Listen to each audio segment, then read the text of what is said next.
एजेंडों पर मुहर लग गई है। सड़कों का महाजाल बिछाने से लेकर एआई की नई क्रांति और किसानों के खेतों तक पानी पहुंचाने के लिए सैकड़ों करोड़ रुपए के फैसलों को हरी झंडी दे दी गई है। बक्सर से भागलपुर तक बनने वाले 336 किलोमीटर लंबे एक्सप्रेसवे से लेकर 11,000 नए नलकूप लगाने तक सरकार ने राज्यवासियों के लिए पिटारा खोल दिया है। आखिर इस कैबिनेट बैठक में बिहार की जनता के लिए कौन-कौन से बड़े और फैसले लिए गए हैं, इस वीडियो में हम आपको विस्तार से बताएंगे। नमस्कार, मैं हूं आपके साथ प्रीति और आप देख रहे हैं सच टॉक्स।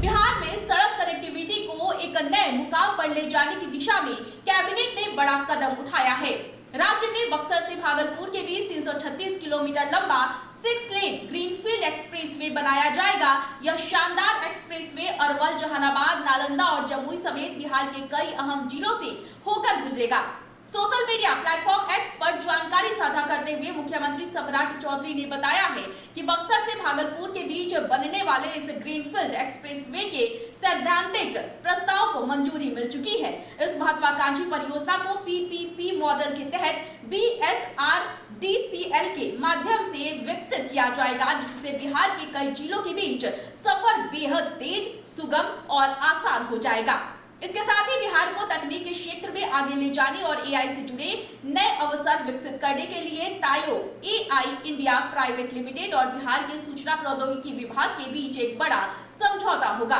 किसानों के लिए भी इस कैबिनेट बैठक से बड़ी राहत की खबर सामने आई है। हर खेत तक पानी पहुंचाने के संकल्प को मजबूत करते हुए मुख्यमंत्री निजी नलकूप योजना के तहत साल 2026-27 में 11,000 नए निजी नलकूप लगाए जाएंगे। इस योजना के लिए सरकार ने 305.7 करोड़ रुपए की प्रशासनिक स्वीकृति दी है, जिससे किसानों की बारिश पर निर्भरता कम होगी और सिंचाई की व्यवस्था बेहतर बनेगी। सिंचाई के इंफ्रास्ट्रक्चर को मजबूत करने के लिए कटिहार प्रमंडल के कटिहार, फूलपुर, हसनगंज, बैजनाथपुर और इसके साथ ही सेमापुर नहरों के विकास के लिए 35.82 करोड़ रुपए मंजूर किए गए हैं। वहीं नरपतगंज सिंचाई प्रमंडल की जानकी नगर शाखा नहर और उससे जुड़ी नहरों के जीर्णोद्धार के लिए 30.35 करोड़ रुपए स्वीकृत किए गए हैं। किसानों की फसल को सुरक्षित रखने के लिए वित्तीय वर्ष 2026-27 में 48,200 मीट्रिक टन क्षमता के नए गोदाम तैयार किए जाएंगे। इसके तहत 200, 500 और 1,000 मीट्रिक टन क्षमता वाले गोदामों के निर्माण हेतु 52 चयनित समितियों को 34.95 करोड़ रुपए की मंजूरी दी गई है, जिसमें 50% राशि अनुदान और 50% चक्रीय पूंजी के रूप में मिलेगी। इसके अलावा पशुपालन और दूध उत्पादन को बढ़ावा देने के लिए डेयरी, मत्स्य और पशु संसाधन विभाग की 63.92 करोड़ रुपए की नस्ल सुधार योजना को भी हरी झंडी मिली है, जिसे कॉम्फेड के जरिए लागू किया जाएगा।